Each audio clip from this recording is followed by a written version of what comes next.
Hello, everyone, wherever you are and whenever you are. It would be great to see in the chat where you're from, because I know some of you are from places where it's pretty late.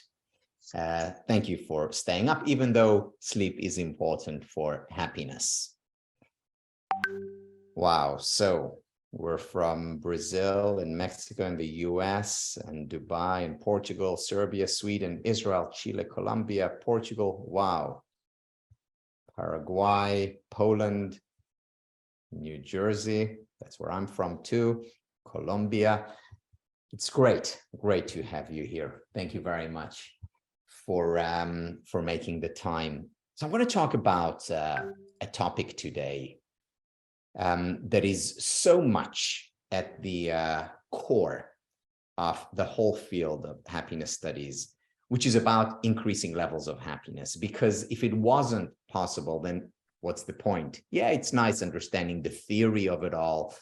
But ultimately, the reason why we enter this field, why we study happiness or psychology, is so that we can improve the quality of life. So what I'll do is I'll talk about some research, and then I will open it up to four of members from the Happiness Studies Academy community who are going through the certificate in happiness studies, to talk about their experience and how they became happier or how they evolved, their challenges as well as their accomplishments. But let me begin by talking about or answering the question, is it possible to increase levels of happiness? And if so, how? So the short answer is yes, it is possible. The longer answer, yes, it is. And it's very difficult and very challenging. And many people from the outset, when they attempt to bring about more happiness into their lives, from their outset, they create a barrier towards change. And what is that barrier? That barrier exists because they believe that change can come easily, that it's enough to read a book or to attend a certificate program, or to take a class in college, or to attend a lecture, or to have a real insight, an aha moment, that it's enough for all those to bring about lasting change, to increase levels of happiness. Unfortunately, it's not that easy. I really, really wish it were. It's not easy to bring about happiness. It's not easy to increase levels of well-being. It takes work. And again, perhaps the number one barrier to bring about happiness is the expectation that it's enough to go through a certificate program or a lecture or a book, that it's enough to do these things in order to increase levels of happiness. And that's a problem, because think about it. Is it enough to read a book about playing the piano? Is it enough to go through a seminar on tennis to become a great pianist, or to become a great tennis player, or even to improve significantly? The answer is no. What you need to do if you want to become a good tennis player, a better tennis player, in other words, increase your level of playing, you need to practice. You need to put in the hours, the work on court. Certainly, if you want to be very good at it, if you want to be a good pianist, you need to practice on the piano. It's not enough to read about it. It may help. Understanding music theory may help, but it's not enough. You need to put in the time, the work. And it's the same with happiness. It's not enough to just learn about it, to just understand it. We need to practice it. The question, though, is how do we know how to practice, what to do? We basically know, if you want to play the piano, you learn the notes, you go to, there are many teachers around the world who can help you play the piano, who know the theory, who know the practice of it, and you just need to practice. The same with tennis. We basically have a technique around tennis, and you go to one of 100 or 1,000 coaches, and they'll teach you how to do it. But how about happiness? Yeah, surely there are thousands and thousands of books out there on becoming happier or increasing levels of well-being. But most of these books are unhelpful for most people. And this is where the science of happiness distinguishes itself, is different from, say, the self-help or the New Age movement. Now, what does the science of happiness rely on? How does it identify the techniques, the tools, the interventions that can really help you become happier, that can help you help your organization increase levels of well-being, that can help you help your family lead a more full and fulfilling life? How do we find these interventions, these techniques? And here lies a very important difference that distinguishes the field of happiness or the field of positive psychology from the general field of psychology. And it has to do with the questions that we ask. Let me explain. I'll explain it through a study or a series of studies that have been conducted over the past 75 years, more or less. It started basically after World War II, when psychologists and sociologists and anthropologists were very keen on finding ways to help at-risk population. So children who come from a poor background,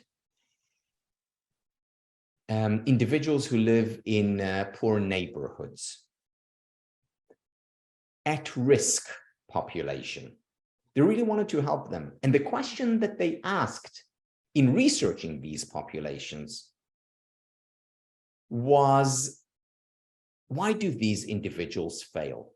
Why do so many individuals from these neighborhoods, poor neighborhoods, at-risk populations, whether it was in the US or Latin America or Canada or Australia or Africa or Europe, Asia, you name it. They did this research around the world, multiple psychologists, sociologists, anthropologists. Why do these individuals fail, they asked. And they got some interesting answers.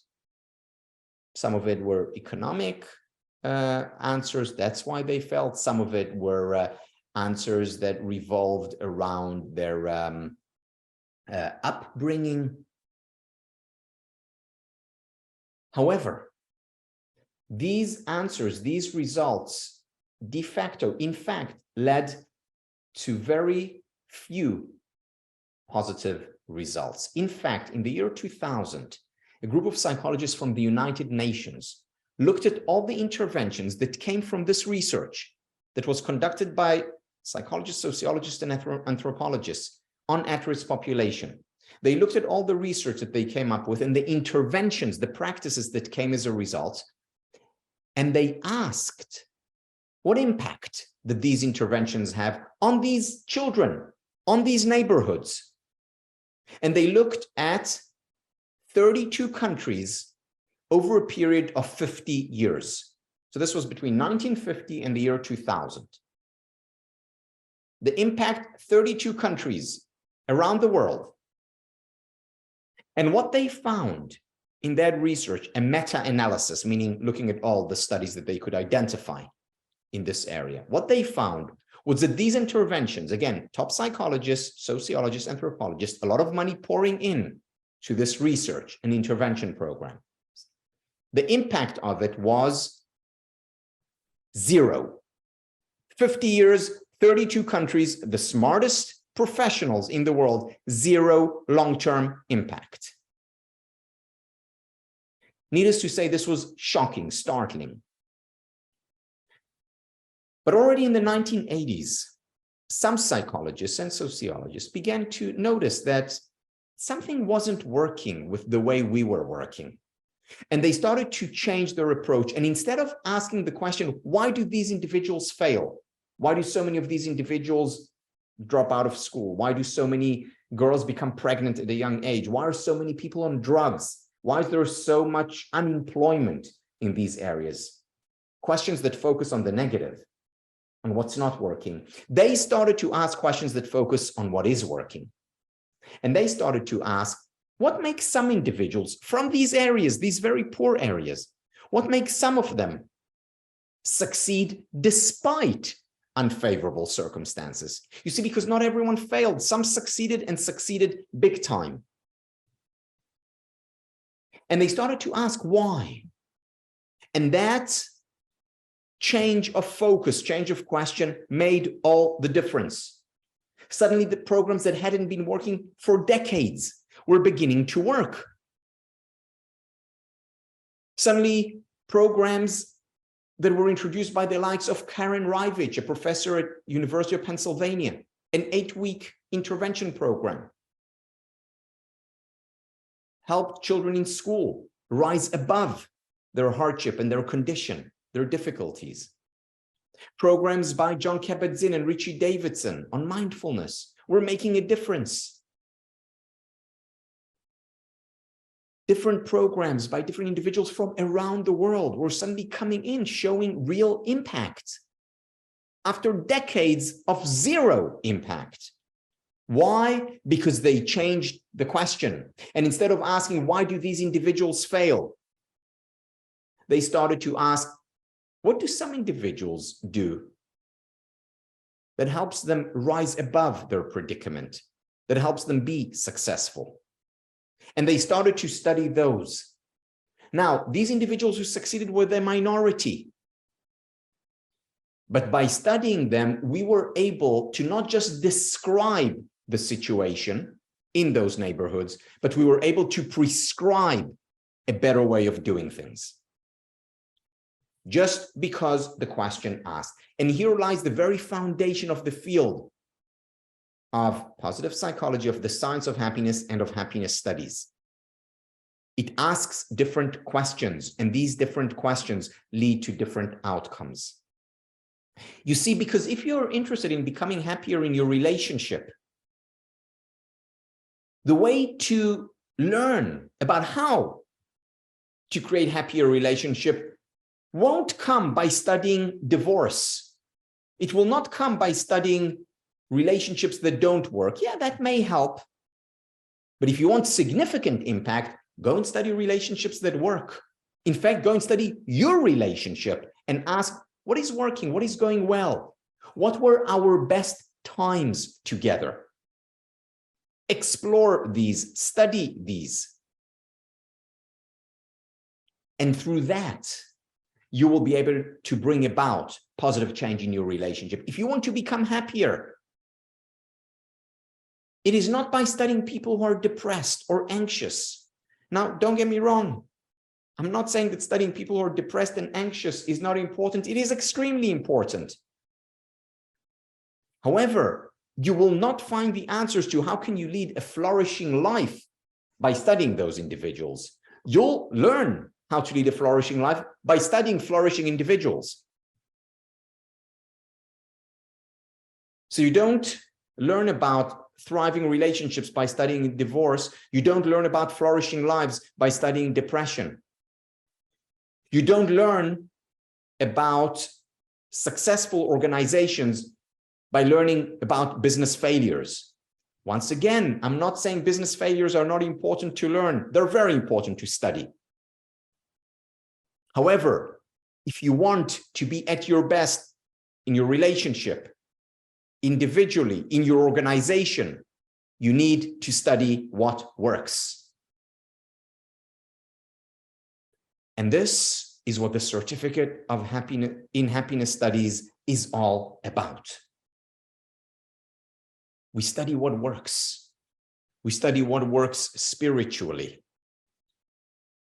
physically, intellectually, relationally, and emotionally. These are our 5 SPIRE elements: spiritual, physical, intellectual, relational, and emotional. We study them so that we can gain prescriptions to make our individual lives, our relationships, our organizations, our schools, our coachees, our patients, for doctors, our clients. How can we help them, us, flourish, thrive, fulfill our potential? So the 2 things that I was talking about that are incredibly important, and both in different ways. The first one is, or rather, let me start with the second. The second is learn from what is working, and then apply yourself. Introduce those changes into your life consistently, persistently, just as you would if you wanted to learn how to play tennis or the piano. Effort, time is necessary. This is why our certificate program, which, by the way, the next one is open right now, closes in 4 days, I think, 3 more days for registration. This certificate program is not a 3-day workshop, not even a 3-month experience. It's a 1-year experience that is then hopefully a lifetime experience, where constantly you will be exposed to more and more interventions, more and more ideas. I will stop here because what I want to do now is open it up to 4 of our graduates who will just briefly talk about some of their experiences. And hopefully from their experiences, you will be able to learn things so that you can apply them in your life, whether it's things that worked for them or didn't work for them, things that will work for you or maybe will not work for you. But it's through stories, by studying others, individuals, communities. By doing so, we can learn most about ourselves.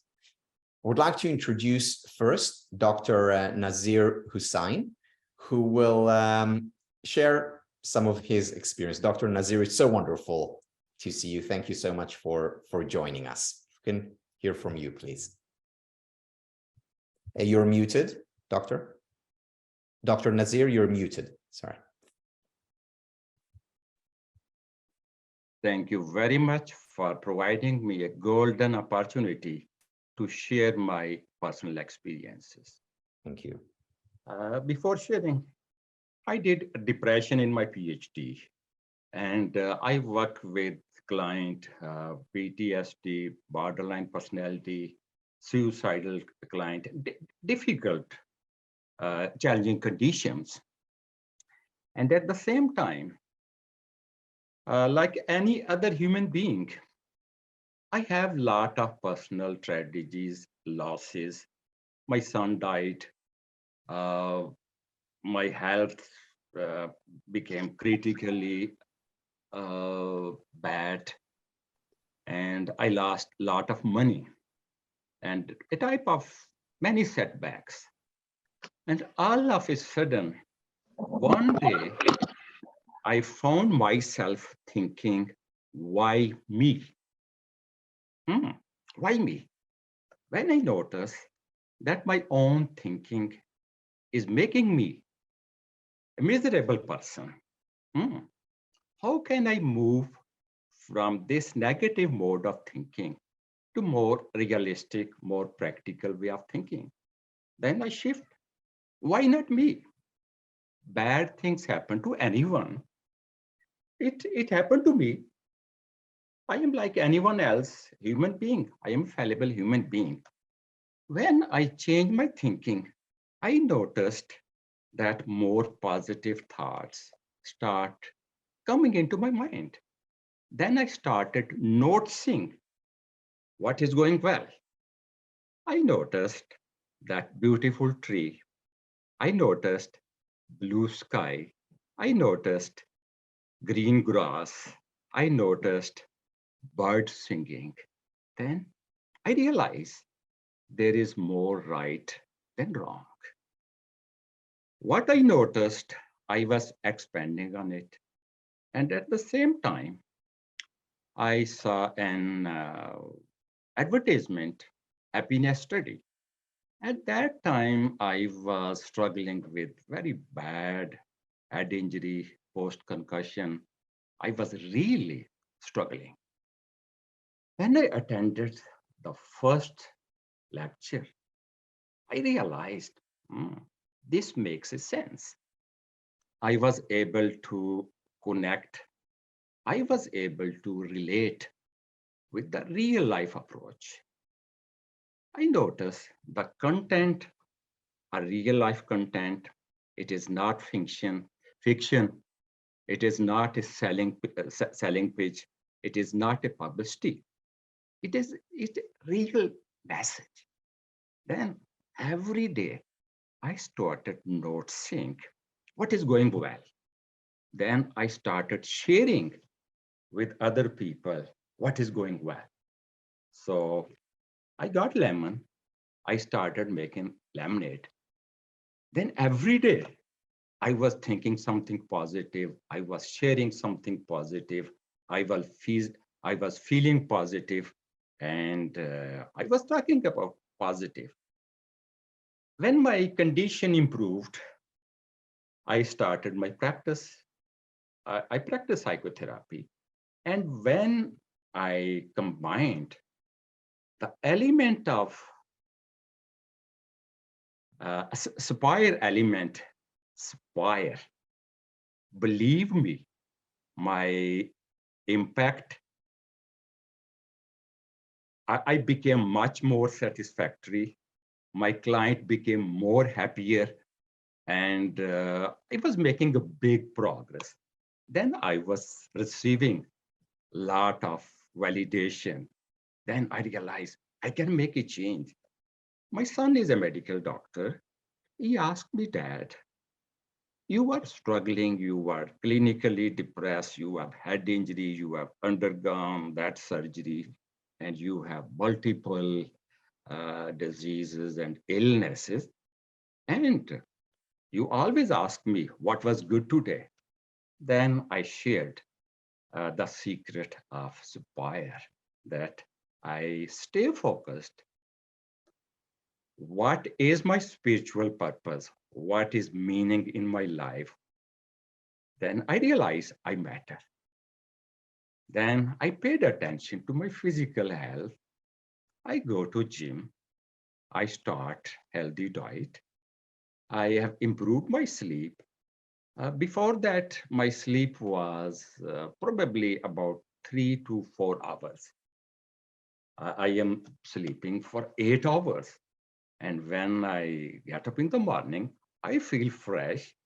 And when I go out for walking, I try to say hello, good morning to each and every person I see. So, and I shared my story with him. Then I believed I developed more meaningful relationship with myself. Then I developed more meaningful relationship with my family, with my community, with my environment. Then at the same time, I am a type of nerdy person who learns and believe in growth. And I was thinking about few areas where I can improve. I asked Tal to recommend me books. He recommended me those books. The way he spoke to me, I found this is an authentic person. This is a real person. And after many years, I was connected with a real person. And he has helped me to become more realistic, more positive, and he is helping me, he has helped me to become more effective, more useful for other people. And currently, I am sharing my ideas with university professor because my background is in teaching. Almost 5 days a week, I share those idea of positivity to many of my students. So this is ongoing charity that is initiated by Dr. Tal. So I cannot find a word to appreciate and express my gratitude for his authentic, real life, effective approaches and his commitment with this profession. And I believe this movement of happiness is spreading day by day. And I believe WHO has to be thankful to Dr. Tal, because this is how suicide can be prevented. This is how well-being can be promoted. This is how people can be made much more healthier, more contributing member of the family. And I am sure sooner or later, Dr. Tal will be nominated for Nobel Prize. And this, I believe, sincerely. Thank you very much indeed. Thank you, Dr. Nazir. I'm blushing. Very much appreciate your kind words. And when I hear your story, beyond being inspiring, because I know the journey that you have undertaken. It's inspiring to hear because you have undertaken that journey, and also because of what you will then take others through that journey, whether it's your clients, your patients, whether it's friends and your community. And I think of two things. One, no program, no intervention can do away with painful experiences. These will always happen, a loss, a failure. These will always be painful. So it's not that, you go through the certificate program and you come out of the other side happy all the time. Not realistic. But what it can do, it can strengthen your psychological immune system. And a strong psychological immune system does not mean we don't get sick. It simply means we get sick less often, and when we do, we recover more promptly.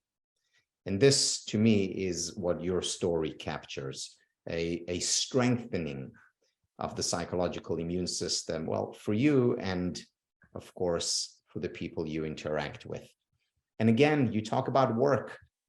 It's not that you just studied and that's it. It was here, and you were hoping for change to come about. You actually introduced real change in your life. So thank you very much for sharing your story. Thank you. Thank you. I want to call on another one of our we call them fellow journeyers, Christiana Pinciroli, who's with us from Miami and Brazil. So Christiana, if you can please share your story. Thank you. Thank you, Tal. Hello, everyone. I'm Christiana Pinciroli. I was a high-performance athlete. I was the captain of the women's Brazilian national team in water polo. I played 4 years professionally in Italy. Then I became an executive in the financial market. I came to the United States to become the head of human resource of a Brazilian bank. And I'm a mother of three daughters. And what I've been always passionate towards my life is what drives us to realize human potential, what drives us to peak performance. And lately, I've been studying what is necessary to sustain this stage of peak performance.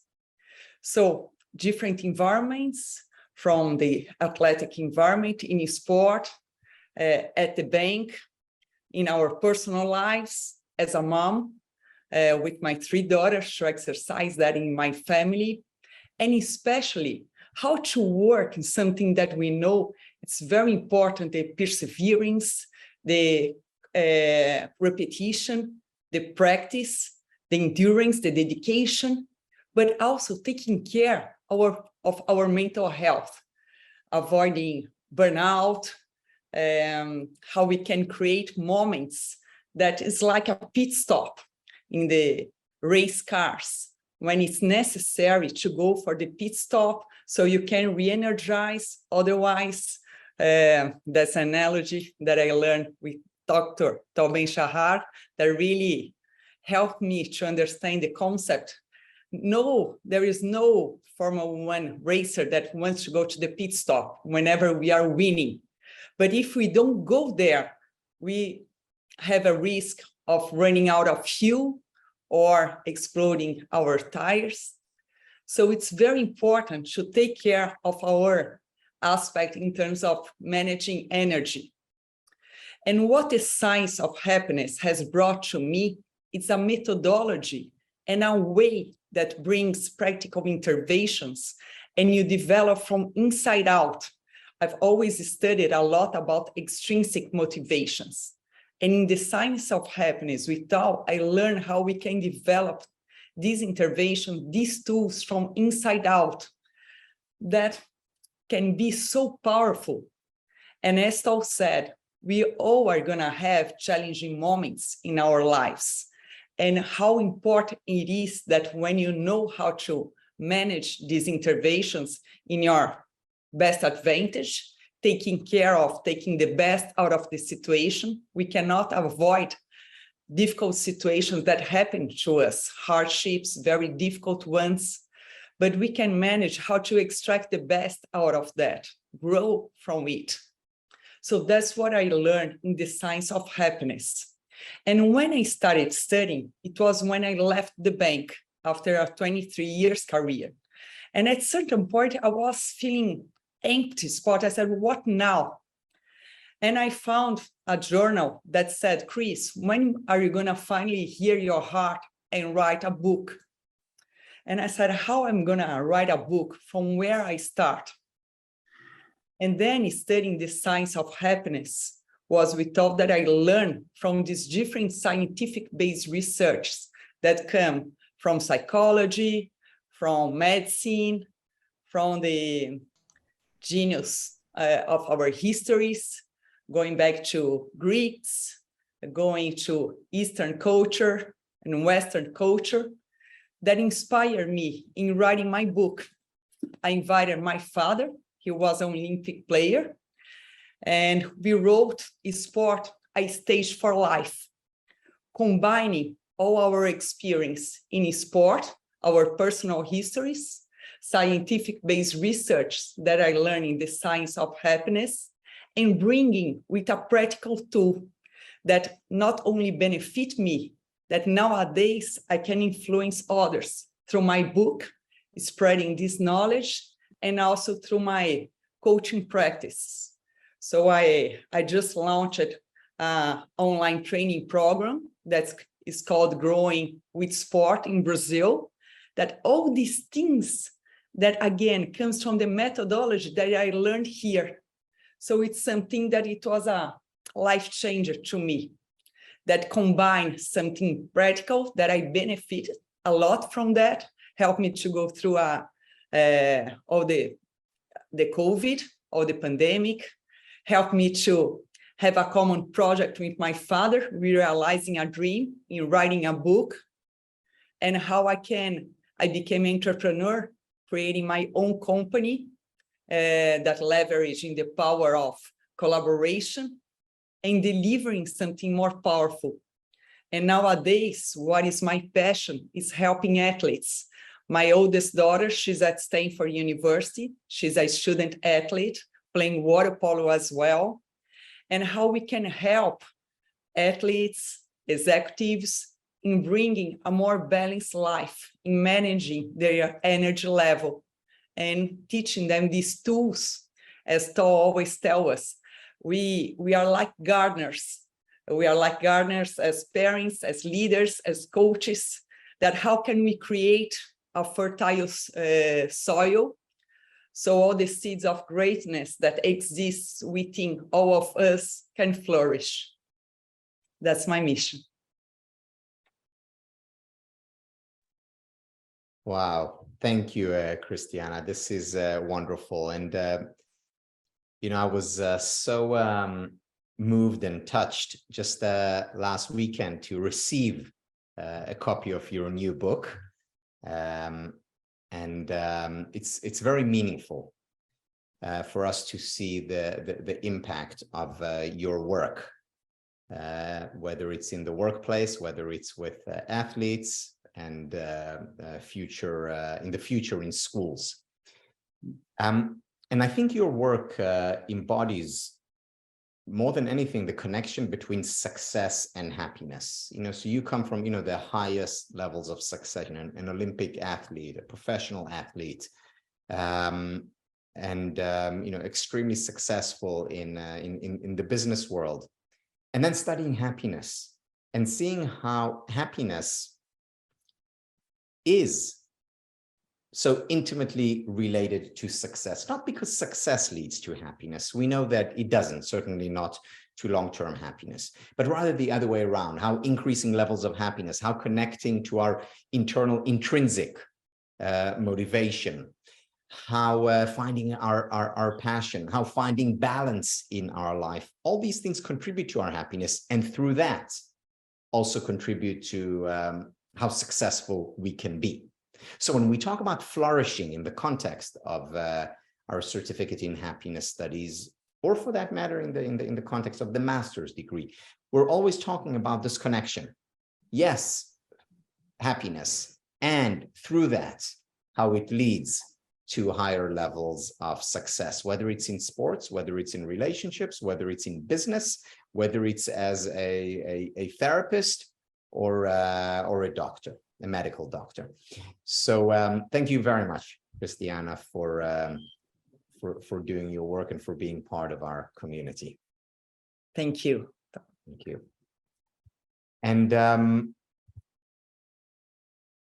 our students, our graduates, are involved in so many different areas. Yes, many of them, or some of them, have written or are writing books. Some are working one-on-one as therapists or as coaches. Others are managers who bring more well-being to their organization. Others are parents who want to create happier families. And all of them are, of course, interested in bettering their life, in becoming happier themselves, and through that, having an impact on others. And it's wonderful to see the difference and the similarities among missions, objective, purpose, and calling. And I want to call on Venki, who is now calling in from India, but lives in Toronto. Wonderful to see you, Venki. Great to see you, Dr. Tal. And I know you don't like to be called Dr. Tal, but I just thought it was appropriate in this forum to call you Dr. Tal, simply because of the value that you have brought to me personally and to many, many of my clients who I work with. I work today as an executive coach. Just to give you all a brief intro, I just graduated last week in Akumal after a one-year program, and I'm so honored to be a part of this this alumni with the HSA Institute Academy. Let me just start with this. Where my background is I'm a former bank executive, and I have been in. I hold 5 professional financial designations, and I have worked for many, many years, led thousands of people in banks nationwide, in various areas, in trading, being a Wall Street guy, Bay Street guy, and eventually a large-scale leader of people. I was a pretty happy guy, I thought, because I was very successful. So when you're successful, you think you're very happy. Until I was always searching, and people called me motivational. People said, you're a very motivational leader. I was sent to places which needed a turnaround. I would go there, turn around. People would be happy with my leadership style and everything. But inside, I knew that something was missing. I was a little too tight. Tell you what, I'll just, in the interest of time, I'll just move to where I am now. My kids, I have a 26-year-old son and a 23-year-old daughter. My kids really loved their dad, and they thought dad was a good guy. But the best compliment I got after a few months into the happiness studies course was my daughter came to me and said, "Hey, Dad, can we hang out together?" I said, "What?" I mean, my daughter's a 23-year-old young girl, and she wants to hang out with Dad. And I kind of felt the same way she used to be when she was 6 years old. She would just cuddle up with me. And now at 23, she wants to do that. And she actually said, "Dad, you're a pretty cool guy these days. What's happening to you?" And she also made a comment that to Mom that, Mom, actually Dad is experiencing a lot of growth. Can you imagine? After so many years, here is what I hear from my dad. My son, same thing. They're partners. We all hang out together. It's so beautiful. My parents said, "Finally, Venki, you are just the same kid that we experienced when you were a young boy full of innocence. You've just become the same thing." I'm now with my parents. I'm actually here in India to celebrate Diwali with my parents and my mom's 80th. And it is amazing that we are able to do that and have that relationship. What I know Christina talked about the success part. I know Dr. Nazir talked about his experience from going from deep hurt and depression to and all kinds of trauma to the positive side of things. I just wanted to touch upon a different angle here. What I will tell you is this course literally Tal holds you from one end to the other end. You will find support every week. He is there. No doubts, Tal is a Harvard prof. His classes sold out. And there was a lineup for this. Tal, I want to tell you, as you know, I'm in India, and I met a group of people yesterday, and I said, I just graduated my happiness studies course, and I got my certificate from a Harvard prof. They said, "Oh, is it Dr. Tal Ben-Shahar?" This is a 70-year-old gentleman who comes up to me in India and says, "Is it from Dr. Tal Ben-Shahar? I heard his classes were always full." So that's what you're all going to get. It's a gift, I will say. I'm sure if you look me up, you will see that nobody pays me to say any of what I'm saying here. And I'm sure all of you who are lucky enough to go through this course will be raving about this course when you finish. And even as you go through it, you will be raving about this course. Number of things. You're going to get the science behind happiness. You're going to get structure. As a coach now who coaches other executives and athletes and performers, musicians, and even a model today, I can tell you, I leverage the science of happiness from Tal, from the course. You will get practical tips on how to share with your clients. You will know exactly what you can say, practical solutions. You will get practical tips on how you can be a better person. I know Dr. Nazir and Christina already hit upon those pieces.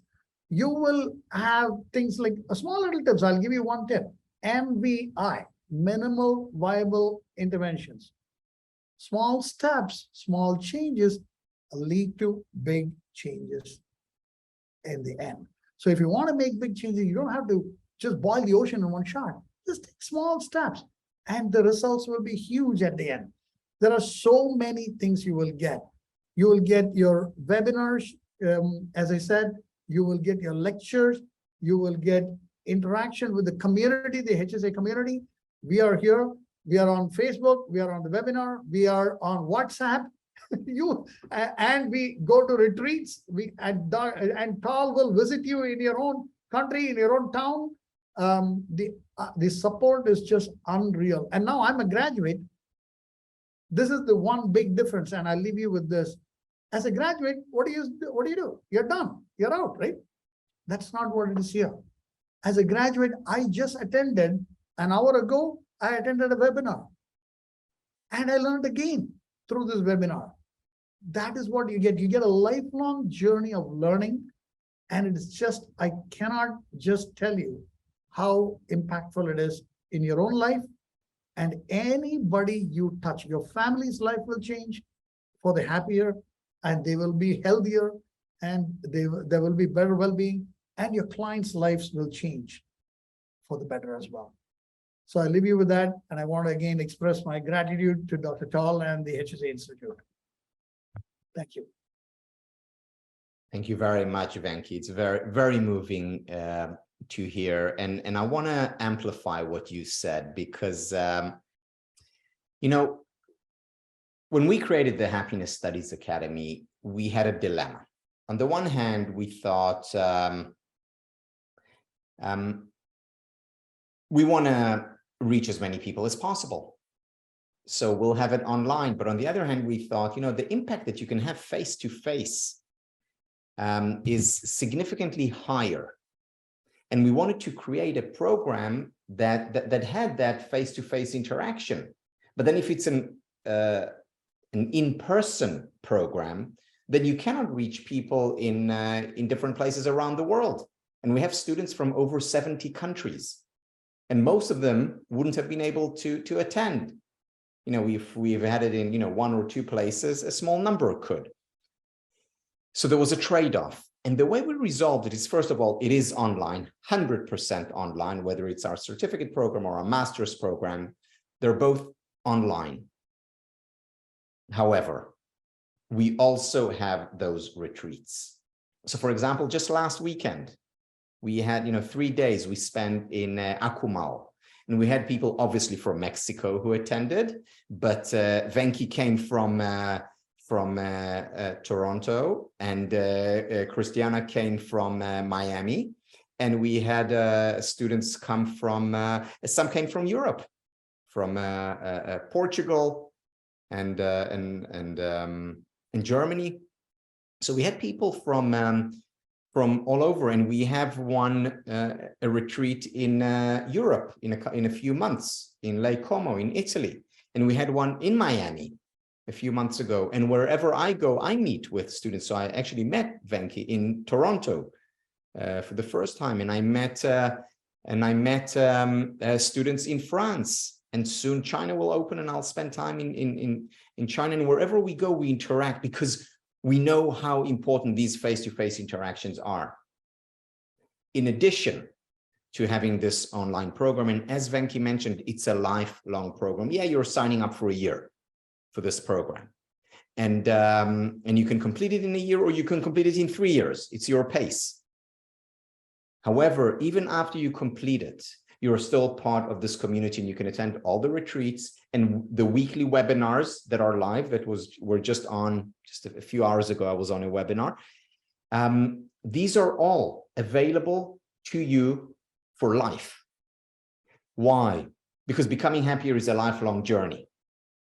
And once you're in the community, as long as you want to stay, of course, you're part of this community. Moreover, all the courses will be available to you 10 years from now as well. So one of our, I just met with one of our students over the weekend who said to me, I'm starting the certificate program for the 2nd time. And by the way, I'm learning new things now, even though I'm watching the same lectures and, you know, doing similar readings, because we keep on updating the readings. And this is a lifelong journey. Another person who was, whom I saw this weekend in Akumal, and I'm very happy to introduce, is Rachel. Rachel, hi. Hi, Tal. Hi, everybody. I'm so glad to be here and to join this panel. I want to tell you, as I say, thank you very much for this certificate, for this course. I think that it was one of the best decisions of my life to take this certification, because, as you say, it's not just a course, it's a life journey that with, as Benki said, with small changes, you make a big change. The three of you talk a lot already and say almost everything. I just want to add that I take the model, the SPIRE model, as a checklist. I feel that I always was a positive person, a happy person. But after seeing the SPIRE model and all the lessons, every day I took the SPIRE as a checklist and I say, no, I have to work on spiritual. I have to work on that because to take a balance, because we are not talking about happiness. We are talking about well-being. And if we are introducing the well-being in us, we can share and influence the other people. I was working in a school and it was wonderful to introduce small things that make small changes, but it was very nice to see that they took it as part of their life. And I just want to say thank you very much. Thank you, Rachel. And I know you're introducing it with students, and what a difference this makes in their lives. You know, imagine if in addition to studying mathematics and in addition to studying writing and history, students would also learn how they can become more resilient or how they can improve their relationships. They would lead happier life, healthier lives, and because there is a connection between success and happiness, also more successful lives.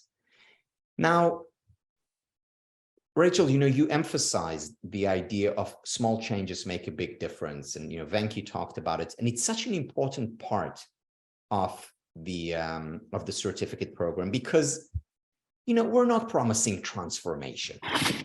So, you know, your life is going to, you know, there's going to be your life before HSA and after HSA. No, what we're talking about are small changes that you can introduce. And if you introduce them consistently, just like you would do when you practice, you know, the forehand every day consistently. If you introduce them consistently, they will make a big difference in your life over time. They will make a big difference in other people's lives, those whom you touch. And again, whether you're a therapist or whether you're a performance coach or whether you're a manager in an organization or a teacher or a counselor in a school. And the model that we work with, one model is the SPIRE model: spiritual, physical, intellectual, relational, and emotional. Spiritual is about a sense of meaning and purpose. It's about mindfulness and being present. Physical is about exercise, and it's about recovery and sleep, and it's about nutrition and touch. Then intellectual is about curiosity and deep learning, which contribute to success and happiness and health. Then we have the relational well-being, the R of SPIRE, which is about kindness and generosity and about relationship with others and relationships with oneself. And then we have emotional well-being, which is about dealing with painful emotions such as sadness and anger and envy and frustration, as well as cultivating pleasurable emotions like joy and excitement and love and interest and so on. So this is one model. The second model that drives the work of the Happiness Studies Academy and the certificate program is the 3 R's of change. The 3 R's of change, the way to bring about lasting change, is by introducing reminders into our lives. What is it that I want to change? Repetition, ongoing consistency. And finally, rituals, practices, and habits that come through reminders and repetitions. And it's through that we increase levels of happiness. There are no shortcuts, unfortunately. I wish I could offer you a 3-day program that would transform your life. I wish. But as far as I know, and at least what the science until today shows us, is that real change comes from real effort. Now, that effort doesn't have to be painful. That effort can be enjoyable in and of itself. And this is what we hope the journey of the certificate in happiness studies is all about. What I'm going to do now is open it up for some questions, just for a few minutes, and you can ask Rachel or Christiana or Venki or Dr. Nazir or myself any questions, whether it's about the certificate or about life, liberty, and the pursuit of happiness, whatever moves you. So if you can put your hand up, the hand is under reactions below, and I will call on you. And we will begin with Alexandra. Hi, hello, good afternoon, everyone. I'm Alexandra from Poland, and I am in the hotel. The connection is not so good, so I hope my question will come through. And I would like to ask you about the difference between the certificate program and the Master of Arts. So there are two programs, and if I can understand the differences, I would like to sign up to one of them. Good. Thank you for asking this question. And the answer is that the certificate program is self-contained. You know, you go through it. It takes a minimum of a year. As I said, it can take 3 years, 5 years, and you're always part of it.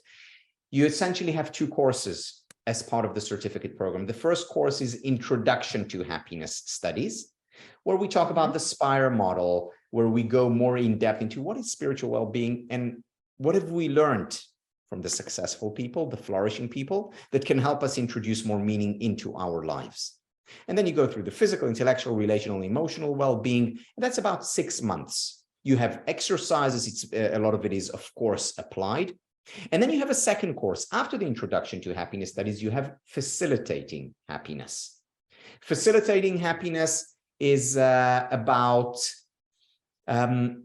tools and techniques that you can introduce based on the ideas from the science of happiness, tools and techniques that you can introduce. And it's everything from journaling to meditation to physical exercise to teaching and sharing, to creating a happier center.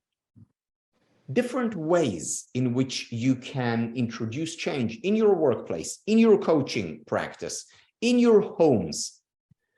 So this is Facilitating Happiness, which is much more applied. The first course is applied, second one is even more so. So these are the 2 courses that make up the certificate in happiness studies. Following that, you can teach happiness studies, you can coach happiness studies, you can of course introduce it in your workplace. We have graduates who became chief happiness officers in their organizations.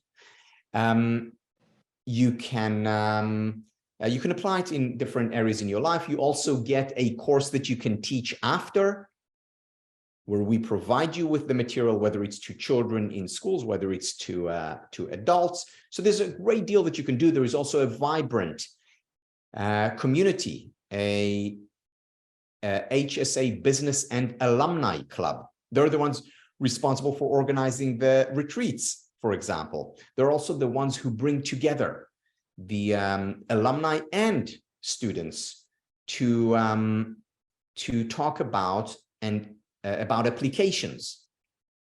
And through example, they lead by example. They help each other introduce these ideas and make it real. So this is the certificate in happiness studies. It's a standalone, you know, the 4 fellow journeyers that you encounter today are all graduates of the certificate program. And then on Monday, so 3 days ago, we launched the world's first master's degree in happiness studies. And the master's degree, which is a 20-month-long program, a lot less flexible than the certificate. You basically have to go, you know, every week you have to submit papers and attend a webinar. Also 100% online. You also become part of the HSA community, so you'll be able to, you know, participate in all the, you know, the retreats and get-togethers. However, it's much more intensive. than the certificate program. The certificate program, if you do it in a year, it's between 3 to 4 hours a week minimum. If you do it in 3 years, it can be less, of course. With the master's degree, it's between 10 and 20 hours a week. But it's a fully academic program accredited by the highest organization, the same organization that accredits Princeton University and the University of Pennsylvania. It's done in collaboration with Centenary University, which is a university in New Jersey, again, accredited by the highest authorities. And as I said, it's 100% online, so you can be anywhere. We started our course this week. We have students from North America, we're from Latin America, from Asia, Vietnam, China. We have students from Australia, Europe, Africa, so from around the world. It's much more intensive. It includes the master's, the certificate program in it, but these are just 2 of the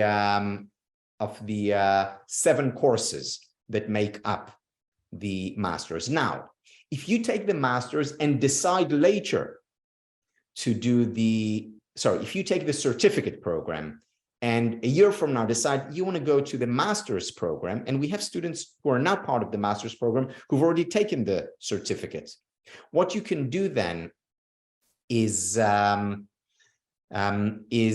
basically, you don't have to pay twice, of course. So everything that you paid for the certificate program, the courses that you took, that comes off, that becomes part of the master's degree. And you don't need to go through these courses again, at least not the part that you already did.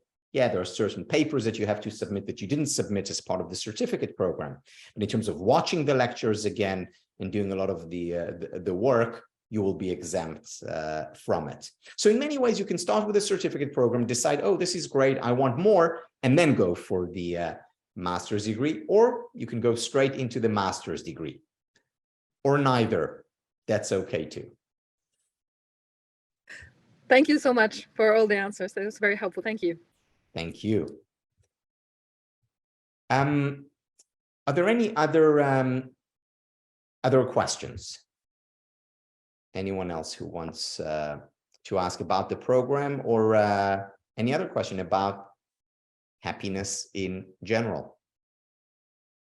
You can put your hand up, and then I will call on you. If not, I see we do have a hand up. I was going to go to the chat. Is it Natalie? Yeah, hello. This Hi. is Natalie. Hi, I am in Bogota, in Colombia.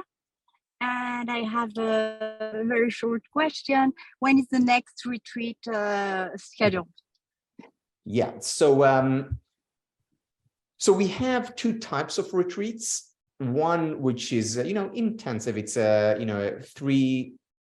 usually 3 days long, and that happens around twice a year.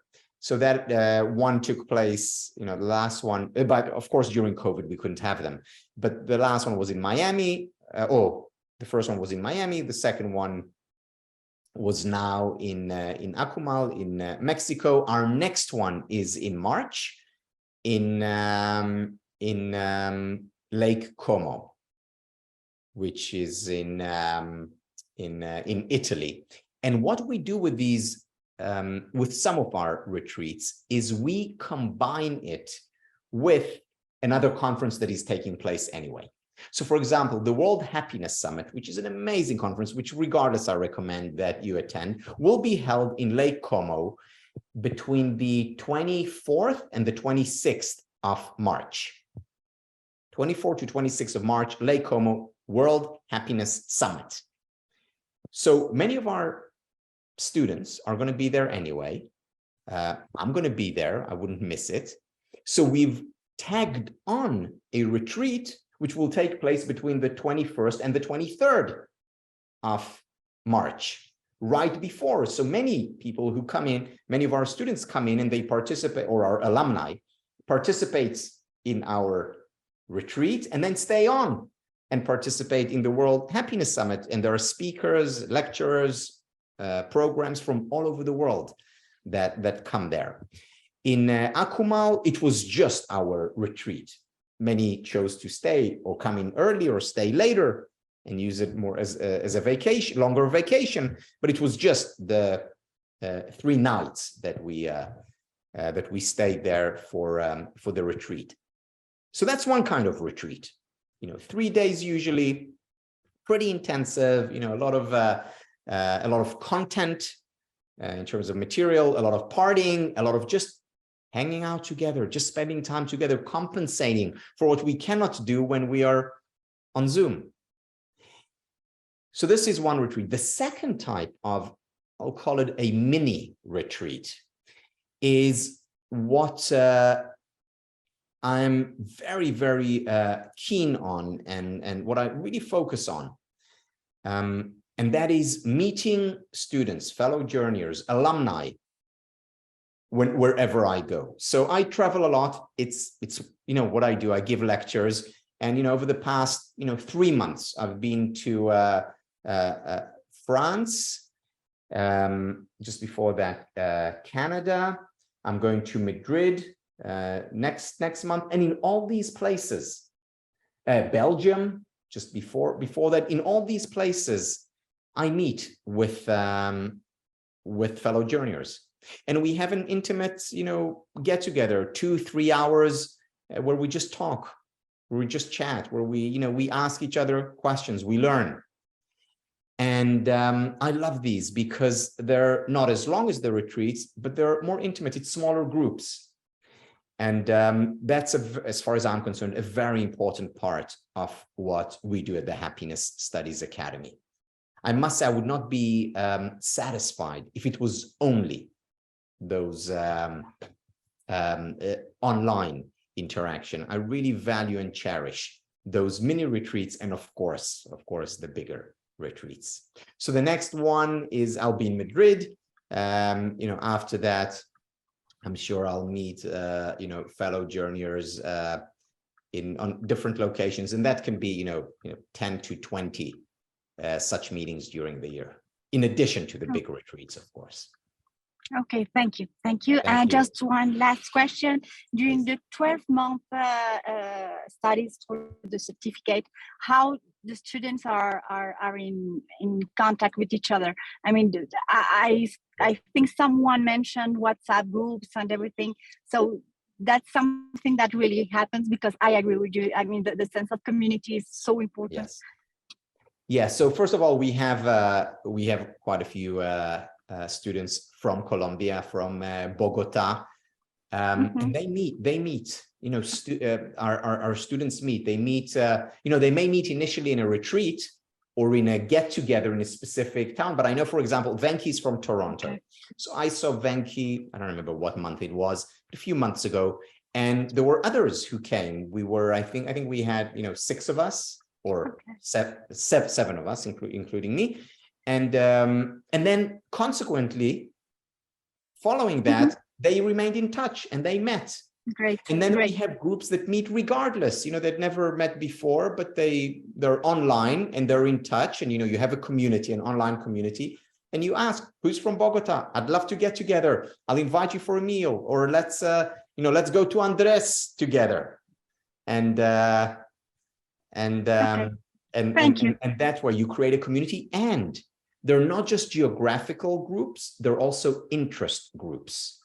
So we have groups that are getting together around business. And right now, as we speak, groups are being formed around schools. And we were just talking about this in the webinar earlier on today. So very often the retreats spark something, and then it becomes part of the community. Okay, thank you so much. Thank you, Natalie. Shadab, can you unmute yourself, please? Shadab, you have your hand up. Do you want to, Shadab Mughal? Okay, let me move on to Elaine. Hi, hello everyone. I have a question about the Happier School program. I know it's a 3-year program, and I would like to know how to be a partner of HSA? How do I apply those happy rules and values to the learning center? Because I work with parents and also the kids, but from 0 to 6 years old. Yeah, but I think the values are really good for them. And which course do I need to take first, the certificates or the master? Yeah, thank you. Yeah, so actually, let me start with the end. Certificate is plenty. You will get a lot of material. We have many of our graduates who are applying what they have learned in schools. And in fact, one of the sessions in our retreat, which was, by the way, broadcasted to our entire community. So even if you weren't there, you could watch it, was around implementing the SPIRE elements into schools. And by the way, I'm talking about the SPIRE elements, but Elaine, if you want to create a different model, you create a different model. You can use SPIRE, you can use Marty Seligman's PERMA, you can use your own model. You know, this is just the foundation that we provide. It's not that we will insist or that we will not help you if you don't introduce the SPIRE. You choose whatever you want to introduce in your school. So we had a whole session just around implementing these ideas in schools. We also have a happier school program that our graduates can take and use, whether it's teaching children themselves or implementing it in schools. And we'll work with you to make this happen, or you can work on your own. But regardless of what you do, and again, the certificate is plenty, regardless of what you do, it is so important to do it. Why? And I briefly mentioned it earlier, but let me say a few more words. You know, Professor Seligman, Marty Seligman, who's considered the founder of the field of positive psychology,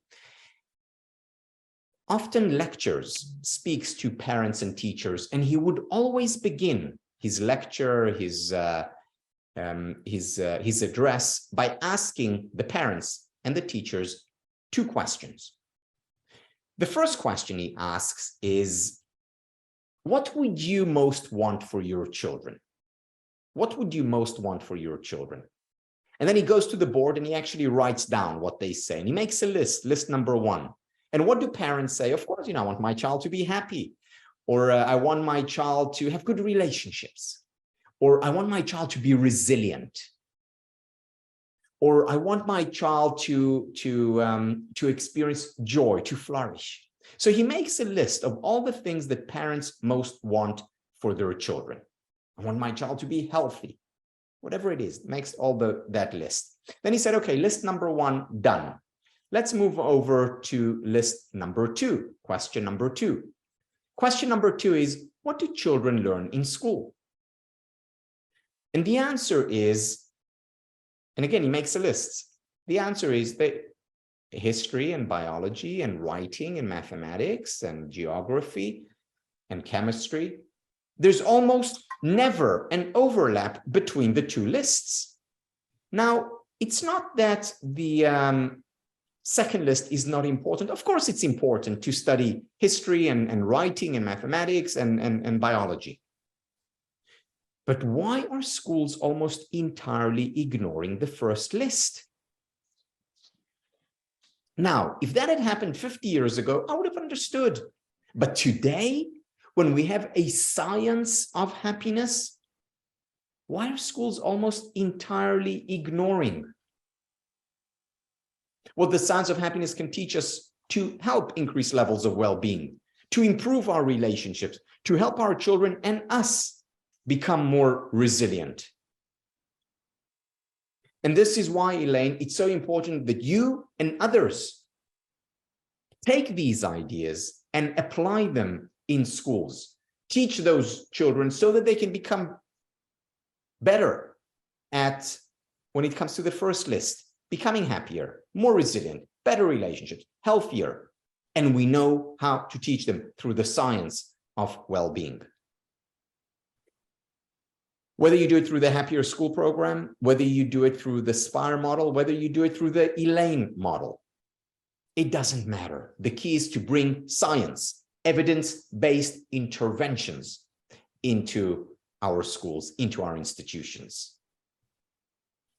Thank you very much. 100% agree with you. Thank you. Thank you. Thank you. Thank you, Elaine. Shadab, I see you have your hand up again, so I'm going to call on you again. Yes. Hi. Hello, Tal. How are you? Hi. Good. Can you hear me?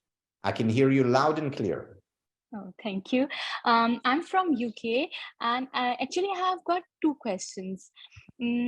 Is this program, the happiness studies, is accredited by any by any third party or something like that? And my second question is, I want to pursue my career in life coaching. Will this program will help me in my coaching career? Yeah. So, so these are very important questions, obviously. So yes, we have accreditation for continuing education from ICF, the International Coach Federation. This is not as a course accredited by ICF as a coaching certificate. In other words, if you want ICF accreditation, you'll need to take extra courses with them or with another coaching certificate institute. But the two courses are accredited by ICF. Then, of course, we have the highest accreditation, which is, the master's degree. To your other question, can you coach? The answer is absolutely yes. We have students who went through our program and as a result of it became coaches, are actually coaching now. I've just created an additional course, which is only available to our graduates, which is specifically on coaching. Now, the reason I created it, I initially, by the way, resisted it because I said, you have all the material that you need. But some of our students asked for more specific, practices and exercises just for coaching. And there were enough such requests that I created this short course. We're just launching it now. Again, absolutely not necessary to take if you want to take a course. The certificate is plenty. Not only that, you have a community of coaches. Many of our students are coaches, some of them very experienced, much more experienced than I am. And they're always happy to advise, to practice with you, and to help you on your journey. So just to summarize my answer, yes, we are accredited by ICF as continuing education, not as a standalone program. So if you want ICF accreditation, you'll need to do other courses. Yes, you'll have more than enough knowledge and experience when you come out of the certificate program to become, well, I don't know if about experience you get in the field, but certainly enough knowledge to become a coach. And in terms of accreditation, again, the highest accreditation, that of course would be a full academic degree, which again, not necessary if you want to become a coach. Oh, okay. That means the certificate of happiness study is the prerequisite of that coaching course that you'll be soon launching, right? It has already launched. And yes, it's a prerequisite, but again, the coaching certificate, it's not like I'm saying, it's telling you now, okay, you want to be a coach, take the certificate program and then take the coaching. Not at all. You want to be a coach, the certificate program is plenty. More than enough. You'll get there more than you get in most coaching programs around the world. Again, it's a year-long, you'll get a lot of material during that time. If you want to take, and again, some of our graduates, not all and not even most, choose to then take an additional coaching course. Not necessary. Oh, okay. Thank you so much for your answer. Thank you. Bless you. Thank you. Bye-bye. Mariella, our last question for today. Yes, hello everybody. Can you hear me? Loud and clear. Great. I am from Venezuela. Hi, Colombian people. How are you today? Actually, the question that I had, it was the one that that you just answered there about the certificate, and I just hope that it's a course that it's accessible also. First time on this kind of meeting actually, and I'm into this actually because of, I don't know if you know a little bit about Venezuela, but a lot of people need, this kind of a coaching for happiness. And that's one of the things that I most like a lot about, that I, talk to people a lot. What is happiness? And I think happiness is in yourself, and that's where it is. And that's the answer. It's just in yourself. That's not outside, So actually the question that I was going to ask, you already answered it. So I just wanted to introduce myself. So. All right. Well, Thank you, Maria. Thank you. Thank you, Mariela. And you're from Venezuela, and we have a few students, some graduates, some current students from Venezuela, all part of our community. In fact, one of the attendees at the retreat in Akumal last week flew in from Venezuela. Another graduate is a university professor who's introducing the ideas from happiness studies into their university and courses. So nice to know.